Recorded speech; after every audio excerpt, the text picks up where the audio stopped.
ചില സമയങ്ങളിൽ മഹീന്ദ്രയുടെ മോജോ കൊടുത്താൽ കൊള്ളാമെന്ന് തോന്നാറുണ്ട്. ചില പ്രത്യേക സാഹചര്യത്തിൽ അത് മാറാറുമുണ്ട്.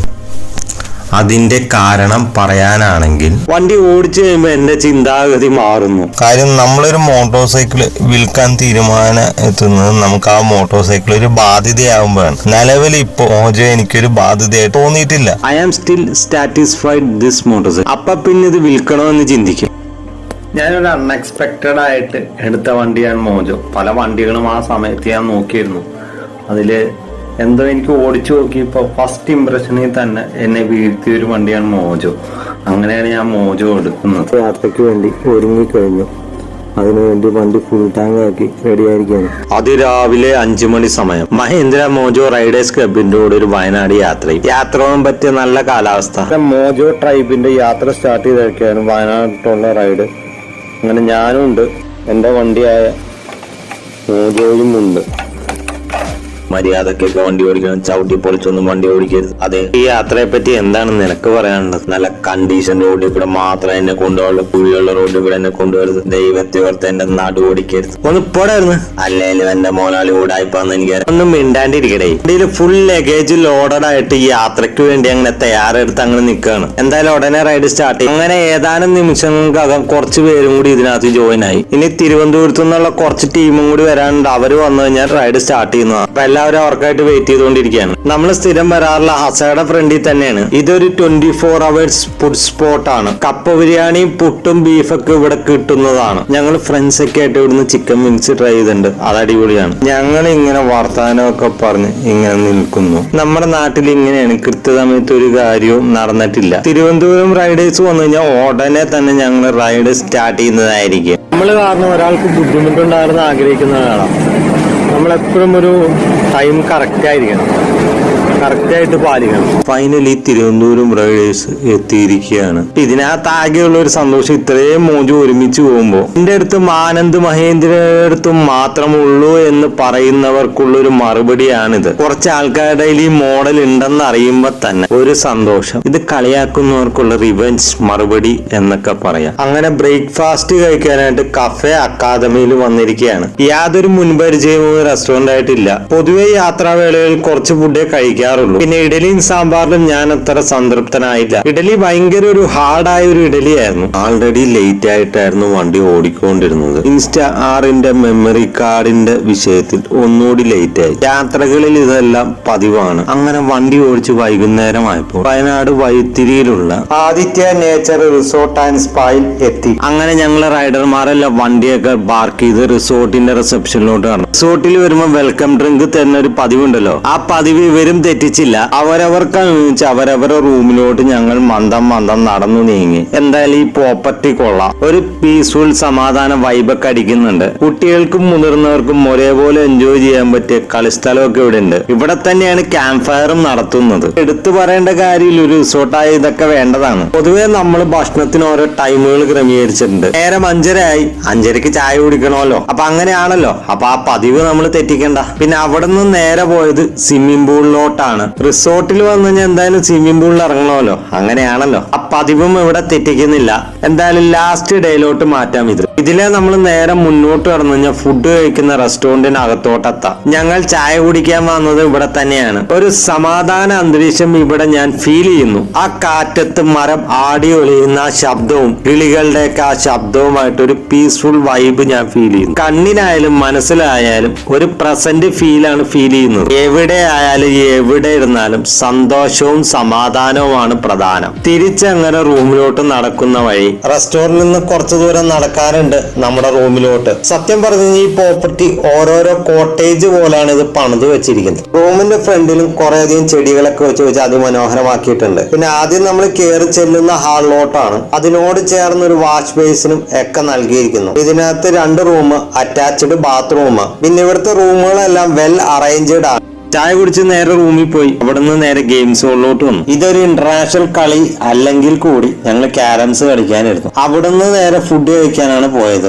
അങ്ങനെ ഫുഡ് കഴിക്കാൻ സമയമായത് അറിഞ്ഞില്ല. സൂപ്പിൽ നിന്നാണ് തുടക്കം. അതിനുശേഷം കുറച്ച് വെജിറ്റബിൾ എടുത്തു. കാർന്നവന്മാർ പറഞ്ഞിട്ടുണ്ട് വെജിറ്റബിൾ കഴിക്കുന്നത് നല്ലതാണ്. പിന്നെ നേരെ മെയിൻ ഫുഡിലോട്ട് കടന്നു. അവിടെ സൈഡിൽ എഴുതി വെച്ചിട്ടുണ്ട്, എന്നാലും പേരൊന്നും പറയുന്നില്ല. സത്യം പറഞ്ഞ ഫുഡ് കഴിക്കണ തിരക്കിൽ വീഡിയോ എടുക്കാൻ വരെ മറന്നു. പിന്നെ ബനാന പുഡിംഗ് എടുത്തപ്പോഴാണ് പിന്നീട് വീഡിയോ സ്റ്റാർട്ട് ചെയ്തത്. വേറെ റെസ്റ്റോറന്റിൽ നിന്ന് ഫുഡ് കഴിച്ചപ്പോഴാണ് വെജിറ്റേറിയനിൽ ഇത്രയധികം വെറൈറ്റി കറികൾ ഉണ്ടെന്ന് മനസ്സിലാക്കിയത്. ഫുഡ് ആസ്വദിച്ച് കഴിച്ചതിന്റെ ഇടയിൽ വീഡിയോ എടുക്കാൻ വരെ മറന്നുപോയി. അപ്പൊ രാവിലെ കാണാം. അങ്ങനെ പിറ്റേ ദിവസം രാവിലെയാണ് ഈ വീഡിയോ എടുക്കുന്നത്. ഇതൊരു ലൈഫ് സ്റ്റൈൽ ബ്ലോഗിംഗ് ചാനൽ അല്ലാത്തതുകൊണ്ട് തന്നെ പല്ലേപ്പും കുളിയും കാണിക്കുന്നില്ല. പുറത്ത് ചെറിയ രീതിയിൽ തണുപ്പുണ്ട്. അതുകൊണ്ട് തന്നെ ചെടിയിൽ വെള്ളത്തുള്ളി പറ്റിപ്പിടിച്ചിരിക്കുന്നുണ്ട്. ഇന്നൊരു മീറ്റിംഗ് ഉണ്ട്, അത് കഴിഞ്ഞിട്ടായിരിക്കും ബാക്കി റൈഡുകളല്ല. മീറ്റിംഗ് ആയതുകൊണ്ട് തന്നെ നമുക്ക് ലഭിച്ച ടീഷർട്ട് ഇടണം.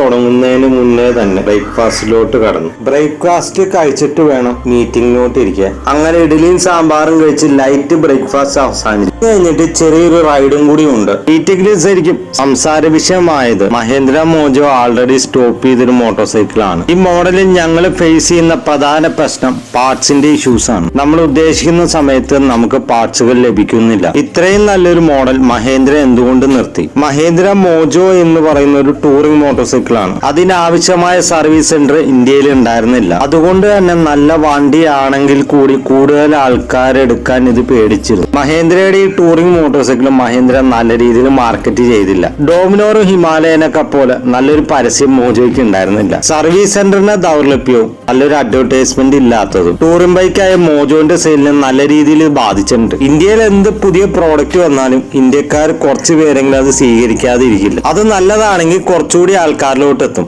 ആ മോഡലിൽ ഒരു പരസ്യം കൂടി ഉണ്ടെങ്കിൽ കൂടുതൽ ആൾക്കാരിലോട്ട് അത് എത്തും. മോജോയ്ക്ക് പറയത്തക്ക അഡ്വർടൈസ്മെന്റ് ഇല്ലാത്തതും മോജോന്റെ ആ പൊസിഷനിലോട്ട് കയറിയത് ഹിമാലയനും ഡോമിനോറും ആണ്. പിന്നെ ജോൺ അബ്രാമിന്റെ ബൈക്ക് കളക്ഷനിലുള്ള ഒരു വണ്ടിയാണ് മഹേന്ദ്ര മോജോ. അല്ല, ജോൺ അബ്രാമിനെ വെച്ച് മാർക്കറ്റ് ചെയ്തിരുന്നെങ്കിൽ തന്നെ കൂടുതൽ ആൾക്കാരിലോട്ട് ഈ മോഡൽ എത്തിയത്. ഇതൊരു നിസാരക്കാരനല്ല എന്ന് നിങ്ങൾ ചിന്തിക്കുക. ഒന്നും കാണാതെ അദ്ദേഹത്തെ പോലെ ഒരാൾ ഇങ്ങനെ ഒരു വണ്ടി എടുക്കില്ല എന്ന് നിങ്ങൾ ചിന്തിക്കുക. പല കിടിലം ബ്രാൻഡിന്റെ കിടിലം മോട്ടോർ സൈക്കിൾ ജോൺ അബ്രാമിന്റെ കയ്യിലുണ്ട്. ആ കൂട്ടത്തിൽ മഹേന്ദ്രയുടെ ഒരു മോജോ ഉണ്ടെന്ന് അറിയുമ്പോൾ സന്തോഷം. പിന്നെ എടുത്തു പറയേണ്ട മറ്റൊരു കാര്യം, മഹേന്ദ്ര കമ്പനിയും നിർത്തി മോജോയും നിർത്തി. ഈ ബൈക്കിനെ സ്നേഹിക്കുന്ന ഒരു റൈഡേഴ്സ് ക്ലബും കുറച്ച് ആൾക്കാരും അവർക്ക് കട്ടയ്ക്ക് സപ്പോർട്ടായിട്ട് മഹേന്ദ്ര ടൂ വീലേഴ്സ് ടീമും. മഹേന്ദ്ര മോജോ ഓണറായ ഏറ്റവും പ്രായം കുറഞ്ഞ ആളാണ്, ആന്ധ്രാപ്രദേശുകാരനാണ്. ഈ ബൈക്കിലെ യാത്രകൾ അദ്ദേഹം ഇഷ്ടപ്പെടുന്നു. പലർക്കും മോജോന്റെ ഡിസൈൻ അത്ര താല്പര്യം തോന്നിയിട്ടില്ല. മോജോ ഓടിച്ചു തുടങ്ങിയ ഇതിന്റെ ഡിസൈൻ എല്ലാം മറന്ന് തീർച്ചയായിട്ടും നിങ്ങൾക്ക് അത് ഇഷ്ടപ്പെടും. റിസോർട്ടിൽ വെച്ച് എന്റെ വണ്ടി ഒന്ന് പഞ്ചർ ആയായിരുന്നു. നമ്മുടെ കൂടെ വന്ന ആളുടെ പഞ്ചർ കിറ്റ് ഉള്ളതുകൊണ്ട് തന്നെ ഒട്ടിക്കാൻ സാധിച്ചു. ഇത് പോകുമ്പോൾ നിങ്ങളുടെ കയ്യിൽ പ്രോപ്പർ ടൂൾസ് കുറച്ച് വേണ്ടതാണ്. അപ്പൊ നമുക്ക് തന്നെ പഞ്ചർ ഒട്ടിക്കാവുന്നതാണ്. നമ്മുടെ കയ്യിൽ ടൂൾസ് ഉണ്ട്. ഈ ചെറിയ ചില മൈന്യൂട്ട് പ്രശ്നങ്ങളൊക്കെ നമുക്ക് വണ്ടിയുടെ ശരിയാക്കാവുന്നതാണ്. വണ്ടിയുടെ പഞ്ചറെല്ലാം ഒട്ടിച്ച് നേരെ പോയത് വയനാടുള്ള ഒരു സ്കൂളിന്റെ ഗ്രൗണ്ടിൽ വെച്ച് എല്ലാ മോജോയും നിരത്തി വെച്ചിട്ട് ഒരു ഫോട്ടോയും വീഡിയോ എടുക്കാൻ. അതിനുശേഷം മോട്ടോർ സൈക്കിളിന്റെ റണ്ണിങ് ആൻഡ് ഫോട്ടോ വീഡിയോ എടുക്കുന്നുണ്ട്. ഇലത്തോട്ടത്തിന്റെ ഇടയിൽ കൂടി മോട്ടോർ സൈക്കിളിന്റെ റണ്ണിങ് വീഡിയോയും റണ്ണിങ് ഫോട്ടോയും എടുക്കാനാണ് പോയത്. ഈ പരിപാടിയെല്ലാം കഴിഞ്ഞിട്ടാണ് ഞങ്ങൾ ഒരു സ്ഥലം വിസിറ്റ് ചെയ്യാൻ പോകുന്നുണ്ട്. നമ്മൾ ഇങ്ങനെ റോട്ടിലൂടെ വണ്ടി ഓടിച്ചു പോകുമ്പോൾ മഹേന്ദ്രയുടെ ചില മോഡലുകൾ കാണും. അപ്പൊ നമ്മൾ ചിന്തിക്കുന്ന കാര്യം, ഇങ്ങനെ വണ്ടികൾ മഹേന്ദ്ര ഇറക്കിയിട്ടുണ്ടോന്നാണ്. ഇവിടെ നമുക്ക് പോകേണ്ട സ്ഥലത്തോട്ടുള്ള പ്ലാനിങ് ആണ് നടന്നുകൊണ്ടിരിക്കുന്നത്. ആ ഡിസ്കഷൻ അവിടെ നടക്കട്ടെ. നമ്മൾ പറഞ്ഞ കാര്യത്തിലോട്ട് വരാം. ഇതിൽ നിന്ന് നമുക്ക് മനസ്സിലാക്കാൻ സാധിക്കുന്ന കാര്യം, അപ്പൊ മഹേന്ദ്രയുടെ സ്ഥിരം കലാപരിപാടിയാണ് ഇത്. ഒരിക്കലും ഒരു കമ്പനി നിർത്താൻ വേണ്ടി ഒരു മോഡൽ ഇറക്കാറില്ല.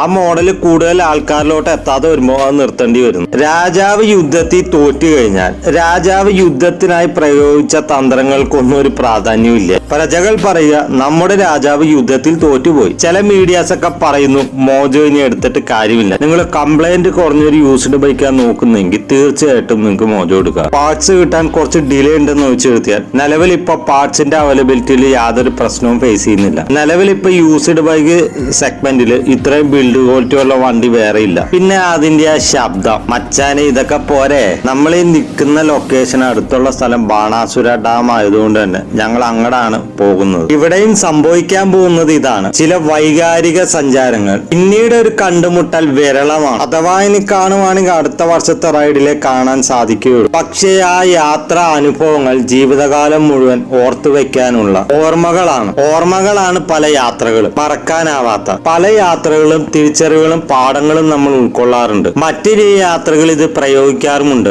മോജോ ഓടിക്കുന്നവരുടെ അവസ്ഥ ഒറ്റപ്പെട്ടു പോയതും തിരിച്ചറിയാതെ പോയവരുടെയും തോറ്റുപോയവരുടെയും അതിജീവനത്തിന്റെ സഞ്ചാരങ്ങൾ. മോജോ ഫെയിലിയർ ആണെന്ന് വിശ്വസിക്കാത്ത ഒരു പറ്റം സഞ്ചാരികൾ. പലരും മഹേന്ദ്ര മോജോ തോറ്റുപോയി എന്ന് പറയുമ്പോഴും രാജാവ് യുദ്ധത്തിൽ തോറ്റുപോയി എന്ന് പറയാൻ ഞാൻ ഒരിക്കലും ആഗ്രഹിക്കുന്നില്ല. പൊരുതി തോറ്റുപോയി എന്ന് പറയാനേ ഞാൻ ആഗ്രഹിക്കുന്നുള്ളൂ. രാജാവിന്റെ കഥ അവിടെ നിൽക്കട്ടെ. പോകുന്ന വഴിയിലെ കാഴ്ചകൾ അതിമനോഹരമാണ്. മരങ്ങളും തേയിലത്തോട്ടങ്ങളുടെ ഇടയിലൂടെ ഒരു മോട്ടോർ സൈക്കിളിൽ ഒരു യാത്ര. ആ ചൂടുള്ള സമയത്ത് നമ്മളെ തണുപ്പിക്കാനായി വീശുന്ന തണുത്ത കാറ്റുണ്ട് ചില സമയങ്ങളിൽ. അപ്പൊ കിട്ടുന്ന ഒരു സുഖമുണ്ട്. നമ്മുടെ യാത്രയിൽ നല്ല സഞ്ചാരികൾ ഉണ്ടെങ്കിൽ ആ യാത്ര ആനന്ദകരമായിരിക്കും. ഇനി മോജോയിലോട്ട് തിരിച്ചു വരികയാണെങ്കിൽ ഇറ്റാലിയൻ ടൂ വീലർ കമ്പനിയായ മാലിഗുട്ടിയുടെ MR250 എന്ന് പറഞ്ഞ ഒരു പ്രോട്ടോടൈപ്പ് മോഡലിനെ, അതായത് 2008 ടോക്കിയോ മോട്ടോർ ഷോയിൽ പ്രദർശിപ്പിച്ചു. മാലിഗുട്ടുവിന് ചെറിയൊരു സാമ്പത്തിക ഞെരുക്കം വന്ന സമയത്ത് 2008 മഹേന്ദ്ര ആൻഡ് മഹീന്ദ്ര കൈനറ്റിക് ഗ്രൂപ്പിനെ ഏറ്റെടുത്തോടുകൂടി ടൂ വീലർ മാർക്കറ്റിലോട്ട് വരുന്നത്. അതിനുശേഷം മാലിഗുട്ടുവിന്റെ കയ്യിലുള്ള engines and engineering design team, അതായത് MR250 ഡിസൈൻ ചെയ്ത ടീം, അവരെ അങ്ങ് മഹേന്ദ്ര ഏറ്റെടുത്തു. അങ്ങനെയാണ് മഹേന്ദ്ര മോജോ ഉണ്ടാവുന്നത്. അങ്ങനെയാണ് ആ ഷാസിയുടെയും ജനനം. ഏതാന്നല്ലേ? Mojo signature twin gold tubular frame. 2010 മോജോന്റെ ഫസ്റ്റ് പ്രോട്ടോടൈപ്പ് കാണിക്കുന്നത്. ഇത് മാലിഗുട്ടുവിന്റെ MR250 ആയിട്ട് ഭയങ്കര സിമിലർ, ഒരു ഡിഫറെന്റ് ആയിട്ടുള്ള ഡിസൈൻ ആയിരുന്നു അതിന് നൽകിയിരുന്നത്. ചിലരൊക്കെ ചോദിച്ചിട്ടുണ്ട് ഇത് എന്ത് വണ്ടി എന്ന്. 2015 ഓട്ടോ എക്സ്പോയിലാണ് പോപ്പർ പ്രൊഡക്ഷൻ ഇടിയ മോഡൽ കമ്പനി കാണിച്ചത്. പ്രോട്ടോടൈപ്പിൽ നിന്ന് കുറച്ച് വ്യത്യാസത്തോടെയാണ് പ്രൊഡക്ഷൻ മോഡൽ കൊണ്ടുവന്നത്. ഇതിന്റെ ഡിസൈന് മിക്സഡ് റിയാക്ഷൻ ആയിരുന്നു എല്ലാ ആൾക്കാരിലും. 2015 ഒക്ടോബർ 16 ആദ്യത്തെ മോഡൽ ലോഞ്ച് ചെയ്യുന്നു. ഇവനെ നമ്മുടെ കയ്യിൽ കിട്ടി കഴിഞ്ഞാൽ നമ്മൾ എത്ര ദൂരം വേണമെങ്കിലും ഓടിച്ചോളും. ആകെ വണ്ടി നിർത്തുന്നത് ഫുഡ് കഴിക്കാനും പെട്രോൾ അടിക്കാനും മാത്രമാണ്. ഫോട്ടോയും വീഡിയോയും എല്ലാം എടുത്തു കഴിഞ്ഞപ്പോൾ നേരം ഉച്ചയായി. ഇന്ന് ഫുഡ് റിസോർട്ടിൽ നിന്നല്ല, പുറത്തുനിന്നാണ്. കൊള്ളാവുന്ന സ്ഥലത്ത് നിന്ന് ഫുഡ് കഴിക്കണം, എന്നിട്ട് വേണം ബാണാസുര ഡാമിലോട്ടുള്ള യാത്ര തുടരാൻ. പണ്ട് മോഹൻലാൽ പറഞ്ഞു വിട്ടു, ഉയരം കൂടുന്നോറും ചായയുടെ കടുപ്പവും കൂടും. ഇവിടെ നേരെ തിരിച്ചാണ് സംഭവിച്ച്. ബിരിയാണിയുടെ വിലയിലാന്ന് മാത്രം. നമ്മൾ ഈ വൈത്തിരി പോയി കിടന്നിട്ട് നാട്ടിലെ വിലക്ക് ബിരിയാണി കഴിക്കാന്ന് വെച്ചോ, ഓർക്കാൻ കൂടി വയ്യ. നാട്ടിൽ കിട്ടുന്ന പോലെ നല്ല ബിരിയാണി തന്നെയായിരുന്നു, ബട്ട് വിലയാണ് പ്രശ്നം. കൂടുതലൊന്നും പറയാനായിട്ടില്ല.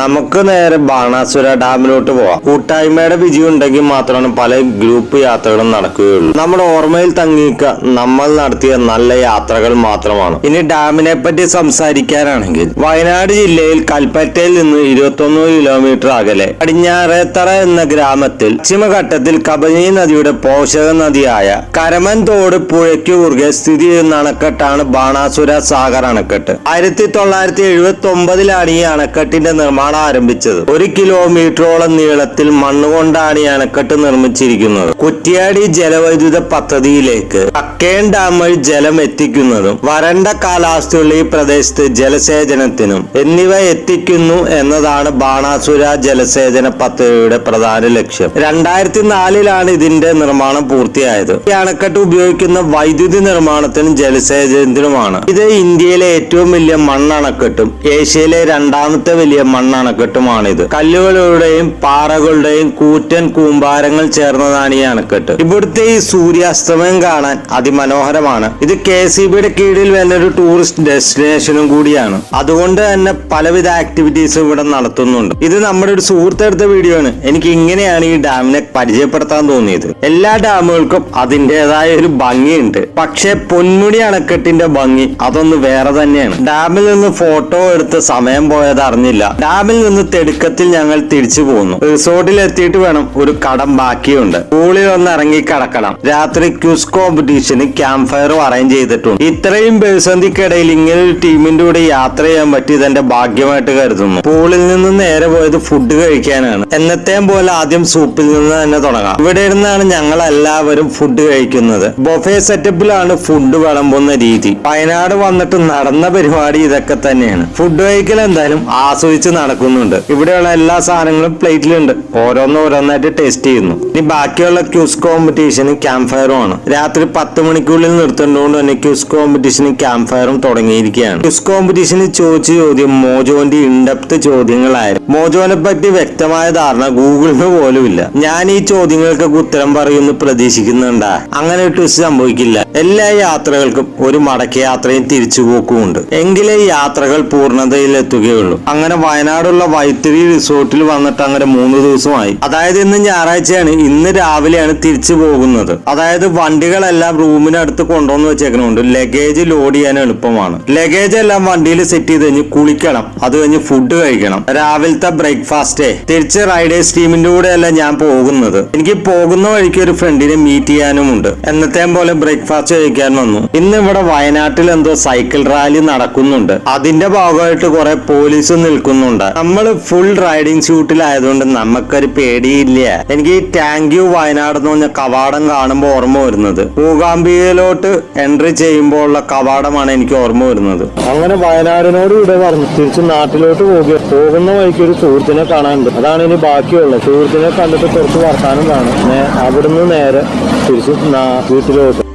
യാത്രയിലെ വില്ലൻ ചൂട് തന്നെയാണ്. അപ്പൊ ഈ ചൂട് സമയത്ത് എത്രയും പെട്ടെന്ന് വണ്ടി ഓടിച്ച് ഡെസ്റ്റിനേഷനിൽ എത്തിക്കുക എന്നുള്ളതാണ് ലക്ഷ്യം. ഈ ചൂടുള്ള സമയങ്ങളിൽ അതിരാവിലെ തന്നെ യാത്ര തുടങ്ങാൻ ശ്രമിക്കുക. ഇരുട്ടാവുന്നതിന് മുന്നേ എത്തേണ്ട സ്ഥലത്ത് എത്താൻ നോക്കുക. അങ്ങനെ വണ്ടി ഓടിച്ച് മഞ്ചേരി നെല്ലിപ്പറമ്പ് എന്ന് പറഞ്ഞ സ്ഥലത്ത് എത്തിയിരിക്കുകയാണ്. കുറച്ചു നേരം വണ്ടിക്കും എനിക്കും റെസ്റ്റ് ആയിക്കോട്ടെ. സുഹൃത്തിന് വേണ്ടി വെയിറ്റ് ചെയ്തുകൊണ്ടിരിക്കുകയാണ്. ഞാൻ സൗഹൃദങ്ങൾക്ക് നല്ല വില കൽപ്പിക്കുന്ന ഒരാളാണ്. അതായത് നല്ല സൗഹൃദങ്ങൾക്ക്. ഞങ്ങൾ വാട്സാപ്പിലൂടെ പല വിഷയങ്ങളും ചർച്ച ചെയ്യാറുണ്ട്. അല്ല, ഈ മഞ്ചേരി കൂടെ യാത്ര ചെയ്തിട്ട് അദ്ദേഹത്തെ ഒന്ന് കാണാതെ പോകുന്നത് ശരിയല്ലല്ലോ. സൗഹൃദത്തിന്റെ ചില്ലയിലാണ് ജീവിതത്തിന്റെ ഏറ്റവും മനോഹരമായ നിമിഷങ്ങൾ പൂത്തത്. സൗഹൃദങ്ങളും കണ്ടുമുട്ടലുകളാണ് പിന്നീടുള്ള നല്ല ഓർമ്മയായിട്ട് അത് നിലനിൽക്കുന്നത്. നാട്ടിലും ചില സുഹൃത്തുക്കളുണ്ട്. പറ്റി ഓർക്കുമ്പോൾ ഓർമ്മ വരുന്ന കാര്യം ഇതാണ്. ട്രിപ്പ് പോകാറില്ലെങ്കിലും ട്രിപ്പ് പ്ലാൻ ചെയ്യുന്നതിൽ ഞങ്ങൾ പുലികളാണ്. എന്നാൽ പെട്ടെന്ന് പ്ലാൻ ചെയ്തു പോയ ട്രിപ്പുകളും അതിലെ മനോഹാരിതയിൽ ഞാൻ ഓർക്കുന്നു. ഞാനൊരു ലൈഫ് സ്റ്റൈൽ ബ്ലോഗർ അല്ലാത്തതുകൊണ്ട് തന്നെ എന്റെ സൗഹൃദ വലയത്തെ എന്റെ യൂട്യൂബ് ചാനൽ കൊണ്ടുവരാൻ ഞാൻ ഒട്ടും ആഗ്രഹിക്കുന്നില്ല. ഉച്ചസമയം ആയതുകൊണ്ട് തന്നെ ഫ്രണ്ടിന്റെ കൂടെ തന്നെയാണ് ഫുഡ് കഴിച്ചത്. ഫോണിൽ ചാർജ് കുറവായതുകൊണ്ട് തന്നെ ഫോൺ കുത്തിയിടാൻ കൊടുത്തിട്ട് ഞങ്ങൾ കുറച്ചു നേരം ഇങ്ങനെ സംസാരിച്ചിരുന്നു സമയം പോയതേ അറിഞ്ഞില്ല. അങ്ങനെ സുഹൃത്തിനോട് യാത്ര വന്ന് തിരിച്ച് നാട്ടിലോട്ടുള്ള യാത്ര തുടങ്ങി. ഞാനിവിടെ വഴി തെറ്റിയാണ് എത്തിയതെങ്കിലും ഈ സ്ഥലം എനിക്ക് ഒത്തിരി ഇഷ്ടപ്പെട്ടു. ഇവിടെ ചൂട് മാത്രമാണ് ഒരു പ്രശ്നം. പക്ഷെ നല്ല വൈബ് സ്ഥലമാണ്. ഫ്രണ്ട്സൊക്കെ ആയിട്ട് വന്ന് ഹാങ് ഔട്ട് ചെയ്ത് വർത്താനം പറഞ്ഞിരിക്കാൻ പറ്റിയ സ്ഥലം. ഈ തടാകത്തിന്റെ നടുവിലൂടെയുള്ള ഈ റോഡിന്റെ അങ്ങേയറ്റത്ത് LDFന്റെ സ്ഥാനാർത്ഥിയെ വിജയിപ്പിക്കാനായിട്ട് ഒരു ബാനർ എഴുതി വെച്ചിട്ടുണ്ട്. അത് നോക്കിയാണ് ഈ സ്ഥലം ചാലകമാണെന്ന് ഞാൻ മനസ്സിലാക്കിയത്. അസഹനീയമായ ചൂട് കാരണം വെയിൽ കുറയുന്നിടം വരെ ഈ വെള്ളത്തിൽ ഇങ്ങനെ നീർനായ കിടക്കുന്ന പോലെ കിടന്നാലോ എന്ന് ഇങ്ങനെ ആലോചിക്കുകയാണ്. അല്ല, ലൈറ്റ് പോകുന്നതിന് മുമ്പ് കുതിരാനെത്തണം. ഗൂഗിൾ മാപ്പിന്റെ ചെറിയൊരു ഷോർട്ട് കട്ട് എടുത്തതാണ്. അങ്ങനെയാണ് ഇവിടെ എത്തിയത്. ഇവിടെ നിൽക്കുമ്പോ ഒരു പാട്ട് ഓർമ്മ കൂടിയാണ്. വീഴിയിൽ നിന്നും വീഴിയിലേക്ക് തുഴഞ്ഞ് പോയി നമ്മൾ തോണി നിറഞ്ഞ് ആണിൻ കവിഞ്ഞ് ഈണമായി നമ്മിൽ മെല്ലെ നദി. റക്സ് വിജയന്റെ സംഗീതത്തിൽ ഷഹബാസ് അനൻ പാടിയ പാട്ട്. ആ സംഗീതവും ഈ സ്ഥലവും നല്ലൊരു വൈബാണ്. ഞാൻ വഴികാട്ടി എന്നുള്ളത് ഇപ്പൊ വഴി തെറ്റി നിൽക്കുകയാണ്. ഇങ്ങനെയുള്ള പ്രതിസന്ധികളെ മറികടന്നതും മാത്രമാണ് ജീവിതത്തിൽ വിജയിച്ചിട്ടുള്ളൂ എന്നും പറഞ്ഞ് വണ്ടി തിരിച്ച് കുതിരാനിലോട്ട് വിട്ടു. കുതിരാൻ ടണലിനെ പറ്റി പറയാൻ ദേശീയപാത 544 പാലക്കാട് ജില്ലയിലെ വടക്കാഞ്ചേരി തൃശൂർ ജില്ലയിലെ മണ്ണൂത്തിക്കിടയിൽ സ്ഥിതി ചെയ്യുന്ന ഒരു തുരങ്കമാണ് കുതിരാൻ തുരങ്കം. കുതിരാൻ മല തുറന്നുകൊണ്ടുള്ള ഇതിന് മാസ്റ്റർ പ്ലാൻ പ്രകാരം 920 മീറ്റർ നീളം, തുരങ്കമുഖം ഉൾപ്പെടുന്ന കൃത്യമായ ദൂരം 1 കിലോമീറ്റർ ആണ്. 14 മീറ്റർ വീതിയിലാണ് ഇരട്ട തുരങ്കപാതയുടെ നിർമ്മാണം. ഉയരം 10 മീറ്റർ. കേരളത്തിലെ ആദ്യത്തെ തുരങ്കപാതയാണ് കുതിരാൻ മല തുറന്നുള്ള തുരങ്കപാത. തുരങ്കങ്ങൾ തമ്മിൽ 20 മീറ്റർ അകലമുണ്ട്. ഇതിൽ ഒരു തുരങ്കം 2017 ഫെബ്രുവരിയിലാണ് തുറന്നത്. എങ്കിലും അത് ഏതാനും ദിവസങ്ങൾക്കകം അടയ്ക്കുകയും ഈ തുരങ്കപാത ഓപ്പൺ ആയതോടുകൂടി കൊച്ചി മുതൽ കോയമ്പത്തൂർ തൃശ്ശൂർ വരെയുള്ള ദൂരത്തിൽ നിന്ന് 3 കിലോമീറ്ററാണ് കുറയുന്നത്. പല വർഷങ്ങളിലും താൽക്കാലികമായി ഇത് തുറന്നു കൊടുത്തിട്ടുണ്ടെങ്കിലും 2021 ജൂലൈ 31 കേന്ദ്ര ഗതാഗത മന്ത്രി നിതിൻ ഗഡ്കരി ട്വിറ്ററിലൂടെ ഇത് ജനങ്ങൾക്ക് തുറന്നു കൊടുത്തു. അതായത് പാലക്കാടിനും തൃശ്ശൂരിനും ഇടയിൽ 1.7 കിലോമീറ്റർ ലാഭിക്കാൻ സാധിക്കും. ഈ തുരങ്കപാത വാർത്തകളിലെല്ലാം നിറഞ്ഞു നിന്ന ഒരു തുരങ്കപാതയായിരുന്നു. ഇത് നിർമ്മിച്ച ഹൈദരാബാദ് ബേസുള്ള കമ്പനിയും വിവാദങ്ങളിൽ നിറഞ്ഞു നിന്നു. 200 കോടി രൂപ ചെലവിട്ടാണ് ഈ തുരങ്കപാത നിർമ്മിച്ചിരിക്കുന്നത്. ജനങ്ങൾ ഉണ്ടാക്കിയ വിഷയങ്ങളും കുറെ വിവാദങ്ങളിലൂടെ കടന്നുപോയ ഒരു തുരങ്കപാതയാണിത്. ഇത്രയും വിവാദങ്ങൾ നിറഞ്ഞൊരു തുരങ്കപാതയിലൂടെയാണ് ഞാൻ യാത്ര ചെയ്തത്. ജനങ്ങളുടെ വർഷങ്ങൾ നീണ്ട കാത്തിരിപ്പിനൊടുവിലാണ് ഇത് ഓപ്പൺ ആയത്. ഇതേപോലെ ഒരു തുരങ്കപാത വയനാട്ടിലും പണിയാൻ പ്ലാൻ ചെയ്യുന്നുണ്ട്. അതിന് എത്ര പ്രതിസന്ധിയിലൂടെ കടന്നു പോകാൻ കിടക്കുന്നു എന്നാണ് ജനങ്ങൾക്ക് അതിലൂടെ ഇനി യാത്ര ചെയ്യാൻ സാധിക്കുക. ഇവിടുന്ന് എന്റെ വീട്ടിലോട്ട് 1 hour 44 മിനിറ്റ് എടുക്കുമെന്നാണ് ഗൂഗിൾ മാപ്പ് പറയുന്നത്. ആകെയുള്ള ആശ്വാസം ചൂടിനൊരു ശമനം വന്നിട്ടുണ്ട്. അപ്പോഴും നമ്മുടെ സൂര്യൻ അങ്ങനെ കത്തിജ്വലിച്ച് നിൽക്കുന്നുണ്ട്. ഇവിടുന്ന് അങ്ങനെ അടുത്ത ഡെസ്റ്റിനേഷൻ മണ്ണൂത്തി ടോൾ പ്ലാസയാണ്. അടുത്ത വിവാദ സ്ഥലമായ ടോൾ പ്ലാസ കടന്നു കിട്ടണം. ആകെയുള്ള സമാധാനം 2 വീലർ ആയതുകൊണ്ട് തന്നെ കുത്തിക്കയറ്റി പോകാമെന്നുള്ള സമാധാനമാണ്. ഫൈനലി ഞാൻ എന്റെ നാട്ടിലെത്തിയിരിക്കുകയാണ്. ഇനി കുറച്ചു നാൾ നാട്ടിൽ തന്നെ ആയിരിക്കും ഞാനും മോജോയ്ക്ക് കുറച്ചു നാളത്തെ ഒരു വിശ്രമം ആവശ്യമാണല്ലോ. ആളിനിയും എവിടെ പോവാനും ആള് റെഡിയാണ്. എന്നാലും ഒരു വിശ്രമം ഇരിക്കട്ടെ.